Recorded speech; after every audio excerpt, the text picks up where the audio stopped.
In this demonstration, we're going to install and configure IP address management, or IPAM, on Windows Server 2019. So we start off in Windows Admin Center. We select the server SEA SVR2. We scroll down to Roles and Features. And in Roles and Features, we select the IP address management IPAM role. We select Install. Dependencies are calculated. Reboot the server if required. We click Yes, and IPAM is installed on that particular server. The next thing we do is we come back to the Windows Admin Center Connections menu. We select SEA ADM1, and on SEA ADM1 we select Roles and Features, and the role that we're going to install is the Remote Server Administration Tools for IP address management, so that we can remotely administer that role from our admin server. We install the role, we install those features, and the features are present. I minimize the browser for Windows Admin Center, and then from the Windows Administrative Tools menu, I select Server Manager. In Server Manager, I select the IPAM node, and then I select Connect to IPAM Server. I select SEA SVR2 and click OK. A connection is now established to that server. I select the Provision the IPAM Server option. I'm going to use a Windows internal database rather than SQL because we don't have a whole lot of stuff, and we're going to use group policy-based provisioning. When you use group policy-based provisioning, the settings of servers that are managed by IPAM are configured through group policy.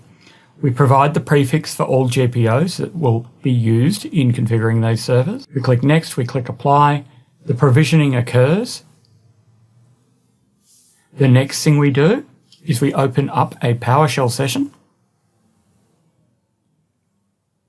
And in PowerShell, we invoke the IPAM GPO provisioning specified to Contoso. We've got the GPO prefix that we specified in the wizard, and we specify the IPAM server name. It goes through, creates and applies the appropriate GPOs to the appropriate servers. We can view that the GPOs have been created using the get GPO command, and we can see there that the 3 GPOs have been created.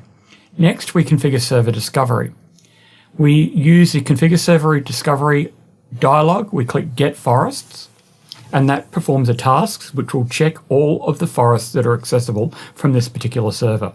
We have to click Cancel, and then we have to return to that dialog box to view the found forests. So we click Configure Server Discovery again. We've got contoso.com. We add that forest and domain for discovery. We then start the server discovery process. That triggers IPAM to go through all of the DNS, DHCP, and NPS servers in those selected domains and locate them.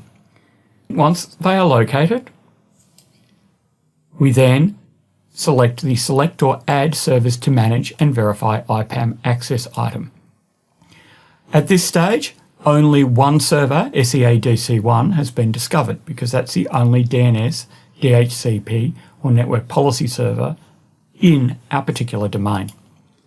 So we right-click on that server and we select Edit Server. We say that we want to discover DCs, DNS servers, and DHCP servers, and we set the manageability status to Managed. This means that this server will be managed by IPAM rather than being unmanaged. We then come back to Windows Admin Center and select SEA-DC1.